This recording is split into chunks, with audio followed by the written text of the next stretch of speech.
പിതാവിൻ്റെയും പുത്രൻ്റെയും പരിശുദ്ധാത്മാവിൻ്റെയും നാമത്തിൽ ആമേൻ. എൻ്റെ പ്രിയപ്പെട്ടവർ, ഇന്ന് ഫെബ്രുവരി മാസം 12-ാം തീയതി ബുധനാഴ്ച. കർത്താവ് നിങ്ങളെ അനുഗ്രഹിക്കട്ടെ. പ്രാർത്ഥിക്കാം. അമ്മേ പരിശുദ്ധ അമ്മേ, അമ്മേ പരിശുദ്ധ ദൈവമാതാവേ, അന്ന് അങ്ങ് കൃപാസനത്തിൽ പ്രത്യക്ഷപ്പെട്ട് വരാൻ പോകുന്ന മഹാദുരന്തത്തിൽ നിന്ന് രക്ഷപ്പെടാനും എല്ലാവർക്കും വേണ്ടി പ്രാർത്ഥിക്കുവാനും ആവശ്യപ്പെട്ടിട്ട് 20 വർഷം കഴിഞ്ഞ ഈ വേളയിൽ കൃപാസനത്തിലൂടെ ഞങ്ങൾക്ക് ഈ ദേശത്തിനും അങ്ങ് മധ്യസ്ഥതയിൽ തന്ന എല്ലാ അനുഗ്രഹങ്ങൾക്കും കൃപകൾക്കും ഞങ്ങളിപ്പോൾ ഹൃദയം നിറഞ്ഞ നന്ദി പറയുന്നു. അമ്മേ പരിശുദ്ധമ്മേ, ജപമാല മാതാവേ, സകല കൃപാസനം പ്രാർത്ഥനകളോടും ചേർത്ത് ഞങ്ങളിപ്പോൾ പ്രാർത്ഥിക്കുന്ന ഈ കുടുംബത്തിന്റെ പ്രത്യേക നിയോഗം പറമക്കളെ.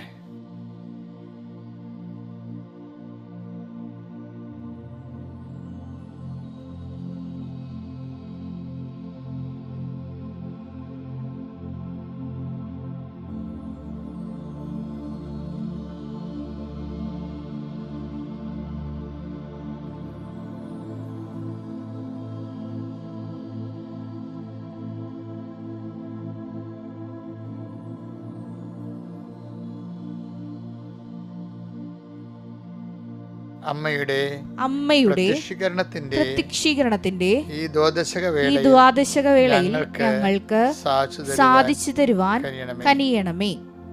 വിശ്വാസ പ്രമാണം.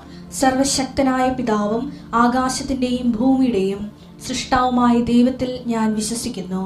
അവിടുത്തെ ഏകപുത്രനും ഞങ്ങളുടെ കർത്താവുമായ ഈശോ മിശിഹായിലും ഞാൻ വിശ്വസിക്കുന്നു. ഈ പുത്രൻ പരിശുദ്ധാത്മാവിനാൽ ഗർഭസ്ഥനായി കന്യകാമറിയത്തിൽ നിന്ന് പിറന്ന് പൊന്തിയോസ് പീലാത്തോസിന്റെ കാലത്ത് പീഡകൾ സഹിച്ച് കുരിശിൽ തറയ്ക്കപ്പെട്ട് മരിച്ച് അടക്കപ്പെട്ട് പാതാളങ്ങളിൽ ഇറങ്ങി മരിച്ചവരുടെ ഇടയിൽ നിന്ന് 3-ാം നാൾ ഉയർത്ത് സ്വർഗത്തിലേക്ക് എഴുന്നള്ളി സർവശക്തിയുള്ള പിതാവായ ദൈവത്തിന്റെ വലതുഭാഗത്തിരിക്കുന്നു. അവിടെ നിന്ന് ജീവിക്കുന്നവരെയും മരിച്ചവരെയും വിധിക്കുവാൻ വരുമെന്നും ഞാൻ വിശ്വസിക്കുന്നു. പരിശുദ്ധാത്മാവിലും ഞാൻ വിശ്വസിക്കുന്നു.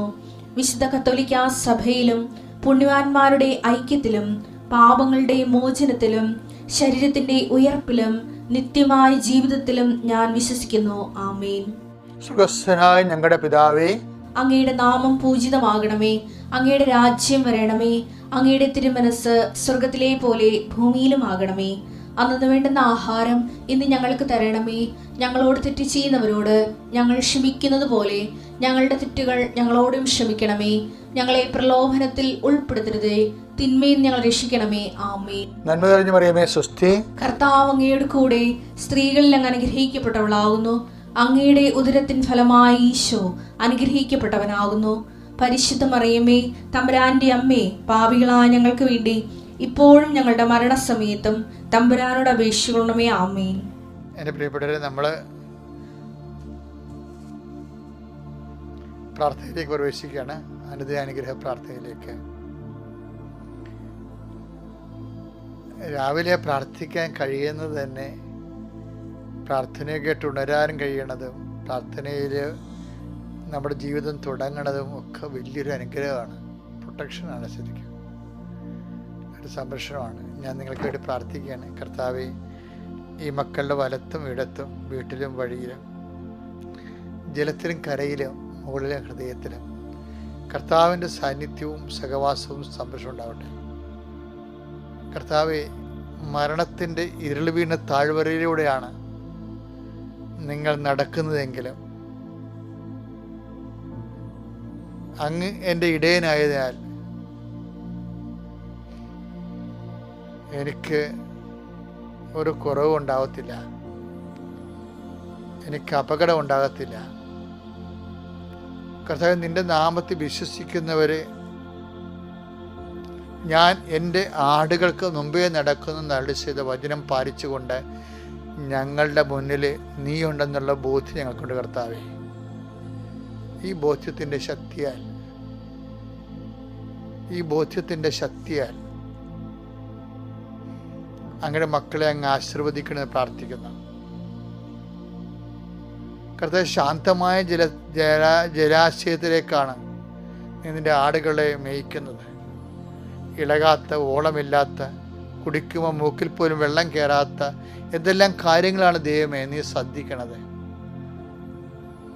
ഞങ്ങളുടെ ഭക്ഷണ പാനീയങ്ങളിലും അനുദിന യാവനകളിലും പോലും കല്ല് കടിക്കരുത്, ചീത്തലും തുമ്മലും ഉണ്ടാവരുത്. അത് സ്വച്ഛവും സമാധാനമായി അനുദിന ജീവിത ആഹാര നടപടികൾ നടക്കണമെന്ന് ആഗ്രഹിച്ചുകൊണ്ട് എന്ത് അതിമനോഹരമായാണ് ദൈവമേ നിൻ്റെ സ്നേഹത്തെ സങ്കീർത്തനം വർണ്ണിക്കണത്.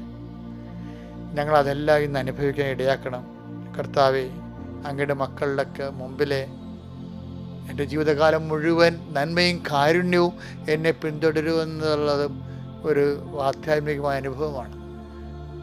കർത്താവ്, പുറകിൽ കണ്ണില്ലാത്ത ഇടയൻ്റെ കണ്ണായിട്ട് നിൽക്കുന്ന വേട്ടപ്പട്ടികൾ, മറ്റ് മൃഗങ്ങളിൽ നിന്ന് ആടിനെ സംരക്ഷിക്കുന്ന, മറ്റ് അവിചാരിതവും ആകസ്മികവും അഗോചരവുമായിട്ടുള്ള വിഷയങ്ങളിൽ നിന്ന് അങ്ങയുടെ മക്കളെ സംരക്ഷിക്കുന്നതിന് വേണ്ടി ഞങ്ങൾക്ക് വേണ്ടിയുള്ള പിൻകണ്ണാണ് നിൻ്റെത്. നിൻ്റെത് വഴിക്കണ്ണ് മാത്രമല്ല, പിൻകണ്ണാണ് നീ. 2 കണ്ണുകൾ, 2 നന്മയും കാരുണ്യവും. നന്മയും കാരുണ്യവും എന്നെ പിന്തുടരും ജീവിതകാലം മുഴുവൻ. കാരുണ്യം ഞങ്ങളുടെ കഴിവിലല്ല, അത് നിൻ്റെ കൃപയിലാണ്. അത് നോട്ട് ബൈ മെറിറ്റാണ്, ബട്ട് ബൈ ഗ്രേസാണ്. കർത്താവ്, ഞങ്ങളുടെ കഴിവ് കൊണ്ടല്ല, നിൻ്റെ കൃപ കൊണ്ടാണ്.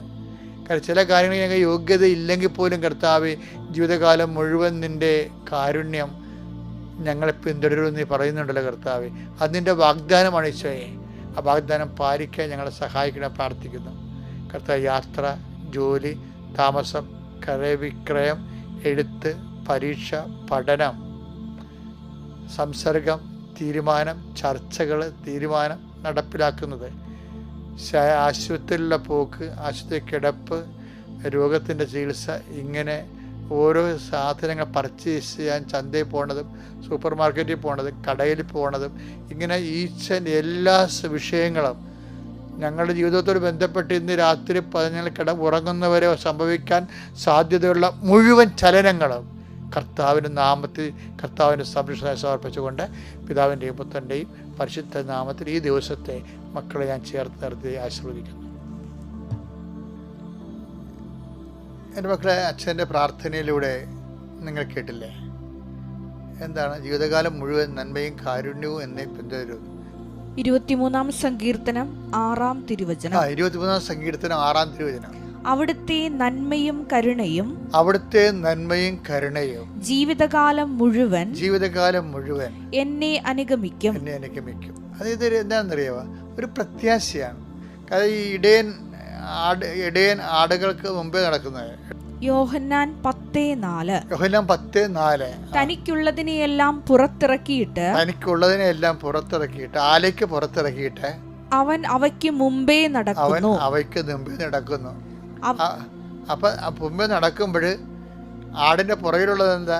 ജീവിതകാലം മുഴുവൻ നന്മയും കാരുണ്യവും. അവിടെ ഒരു നന്മയെന്ന് പറയണത് എന്താണ്?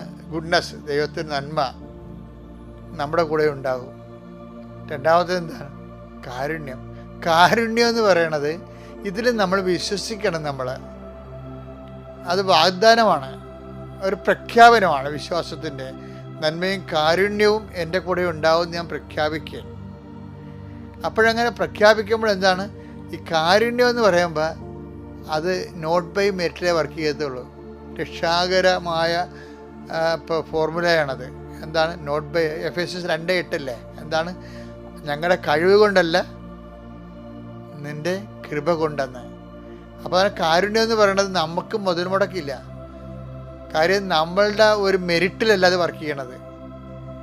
ജീവിതത്തിൽ മെറിറ്റിൽ വർക്ക് ചെയ്യാത്ത ഒത്തിരി കാര്യങ്ങളുണ്ട്.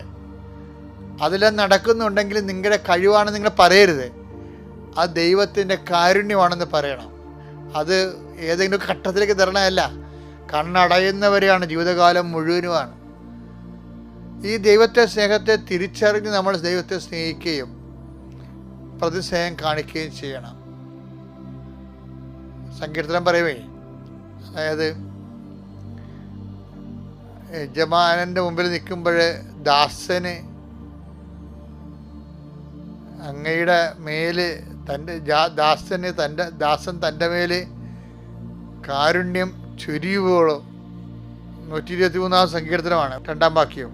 ദാസന്മാരുടെ കണ്ണുകൾ ദാസന്മാരുടെ കണ്ണുകൾ യജമാനന്റെ കയ്യിലേക്കെന്ന പോലെ, യജമാന്റെ കൈകളിലേക്ക് എന്ന പോലെ, ദാസിയുടെ കണ്ണുകൾ സ്വാമിനിയുടെ കൈയിലേക്കെന്ന പോലെ, സ്വാമിനിയുടെ കൈകളിലേക്ക് എന്ന പോലെ ഞങ്ങളുടെ ദൈവമായ കർത്താവിന് ഞങ്ങളുടെ മേൽ കരുണ തോന്നുവോളം ഞങ്ങളുടെ കണ്ണുകൾ അവിടുത്തെ നോക്കിയിരിക്കും എന്ന് വെച്ച് കഴിഞ്ഞാൽ എന്തറിയാവോ, അത് ഭയങ്കര ഭയങ്കര നോക്കലാണ്. എന്ന് വെച്ച് കഴിഞ്ഞാൽ നമ്മളെ, അതായത് ഞങ്ങളുടെ മേൽ കരുണ തോന്നുവോളോ അങ്ങയുടെ കൈകളിലേക്ക് ഞങ്ങൾ നോക്കിയിരിക്കുമെന്ന്. എന്ന് വെച്ച് കഴിഞ്ഞാൽ ഇവിടുന്ന് ഭക്ഷണം കിട്ടിയില്ലെങ്കിൽ അടുത്ത വീട്ടിൽ പോയി ഭക്ഷണം കഴിക്കുന്നത് ചില പട്ടികൾക്കുള്ള പരിപാടിയാണ്.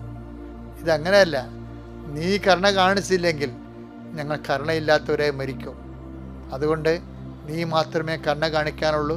നിൻ്റെ കരുണയിലെ എനിക്ക് വിശ്വാസമില്ലല്ലോ, നീ കാണിച്ചില്ല, ആരെയും കാണിക്കണ്ട എന്ന് പറഞ്ഞുകൊണ്ട് അങ്ങ് ദാസൻ്റെ മേൽ കരുണ തോന്നുവോളൂ യജമാൻ്റെ കണ്ണ് കൈകളിലേക്ക് എന്ന പോലെ ഞാൻ നോക്കി നിൽക്കുമെന്ന്. എന്തൊരു വല്ലാത്ത വർത്തമാനമാണത്. പിന്നെ ഏത് യജമാനാണ് ഈ ദാസനെ കാണാതെ പോണത്? അവന് ഇൻ്റർവെല്ലില്ലല്ലോ. കുറച്ചു കാലം ദൈവത്തെ ആശ്രയിച്ച് കുറേ പള്ളിയിൽ പോക്കും കുർബാനയും കുമ്പസാരമൊക്കെ നടന്ന് പിന്നെ 6 മാസം പിന്നെ പോകത്തില്ല. അതല്ലേ ആൾക്കാർ. ഇതങ്ങനെയല്ല. അങ്ങനെ ദൈവത്തിൽ നമുക്കൊരു റിലേഷൻ പറ്റത്തില്ല. പല ആൾക്കാർക്ക് അബദ്ധം പറ്റുന്നത് ഇങ്ങനെ. 90% ആൾക്കാർ പണിമേടിക്കുന്നത് ഇങ്ങനെയാണ്. ദൈവത്തെ അറിയാം, ഓടരുതമ്മ ആളറിയാവുന്ന അപ്പം പറയും. ഇവൻ ഈ ഇളക്കം ദൈവികമായ ഇളക്കം തുടങ്ങുമ്പോൾ തന്നെ പറയും ഇവന് ഒരു പ്രശ്നം ഉണ്ടാകുമ്പോൾ ഇട്ടും പോകും, പിന്നെ ഒരു അടുത്ത 2-3 കൊല്ലം കഴിയുമ്പോൾ തിരിച്ചു വരും. അങ്ങനെ ഈ ഇൻ്റർവെല്ല് വെച്ചാണ് ആൾക്കാർ ദൈവമായിട്ട് ഇടപെടുന്നത്. That is wrong and nonsense. ഇവിടെ എന്താ പറയണത്? സത്യസന്ധമായ ദൈവത്തിൻ്റെ ദാസനാണെങ്കിൽ എന്തു ചെയ്യും? യജമാന് കരുണ തോന്നുകയുള്ളൂ. യജമാൻ്റെ കൈ എന്നാണ് ഒഴിയേണ്ടത് എനിക്ക് അനുഗ്രഹം തരാൻ, അന്ന് വരെ ഞാൻ യജമാനൻ തന്നില്ലെന്ന് വിചാരിച്ചുകൊണ്ട് തരാതെ ഞാൻ പട്ടിണി കിടക്കും. അല്ലാതെ വല്ലയിടത്തും പോയി നോക്കത്തില്ല. വേറെ ഒരു ദൈവമോ വേറെ ഒരു ശക്തിയോ മാനുഷ്യമായ ബുദ്ധിയോ മറ്റുള്ള പറയണ കേട്ടോ ഞാൻ ചാടത്തില്ല. എൻ്റെ കർത്താവിന് മുമ്പിൽ വെച്ച വിഷയമാണെങ്കിൽ ദൈവിക തീരുമാനം ഉണ്ടാകും. അതാണ് വിശ്വസ്തത എന്ന് പറയുന്നത്. അതാണ് നമ്മുടെ ആസ്തി എന്ന് പറയുന്നത്. നല്ല ആസ്തി വിശ്വസ്തത ഉണ്ടാകാൻ, കർത്താവിനെ നിന്നെ ഉറച്ചു നിൽക്കാൻ ദൈവം ഈ ദിവസം നിന്നെ സഹായിക്കട്ടെ. Praise the Lord.